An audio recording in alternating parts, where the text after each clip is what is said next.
చర్యకు ప్రతిచర్య తప్పకుండా ఉంటుందని, విడిచిపెట్టే ప్రసక్తే లేదని, ఆ ప్రతిచర్య ఎలా ఉంటుందనేది రేపే చూస్తారని హుజూరాబాద్ బీఆర్ఎస్ ఎమ్మెల్యే పాడి కౌశిక్ హెచ్చరించారు.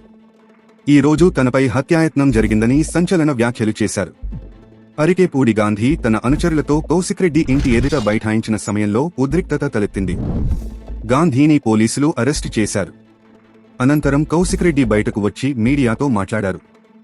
రేపు ఉదయం 11 గంటలకు అరికేపూడి గాంధీ ఇంటికి వెళ్లి నిరసన తెలుపుదామని కేసీఆర్ అభిమానులు, బీఆర్ఎస్ కార్యకర్తలు అందరూ తరలిరావాలని కోరారు.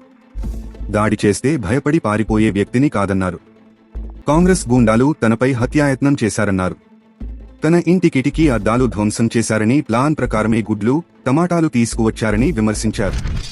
చంపే ప్రయత్నం చేస్తే మేమేందో కూడా చూపిస్తాం అని అన్నారు. గూండాలతో వచ్చి దాడి చేయడం ఎంతవరకు సమంజసమని ప్రశ్నించారు.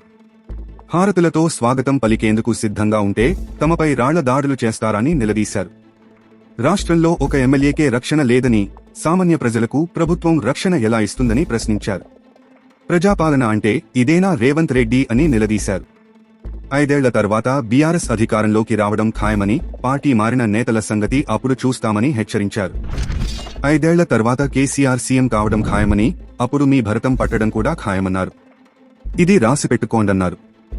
ఇప్పుడు పార్టీ మారిన వారందరికీ 4 ఏళ్ల తర్వాత సినిమా చూపిస్తామన్నారు. ప్రతిపక్షానికి పీఏసీ ఇవ్వడం ఆనవాయితీ అని, తాము అధికారంలో ఉన్నప్పుడు ప్రతిపక్షానికి ఇచ్చామన్నారు. ఇప్పుడు హరీశ్ రావు, వేముల ప్రశాంత్ రెడ్డి, గంగుల కమలాకర్ దాఖలు చేసిన నామినేషన్లు ఏమయ్యాయో చెప్పాలన్నారు.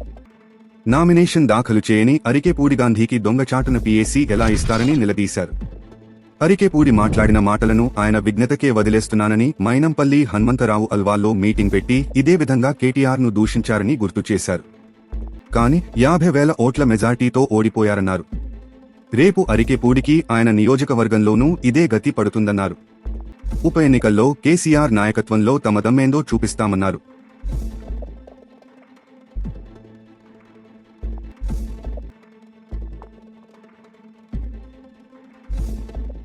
తాజా సమాచారం కోసం లైక్ చేయండి, సబ్స్క్రైబ్ చేయండి, నోటిఫికేషన్ల కోసం గంట సింబల్ ఆన్ చేసి పెట్టండి.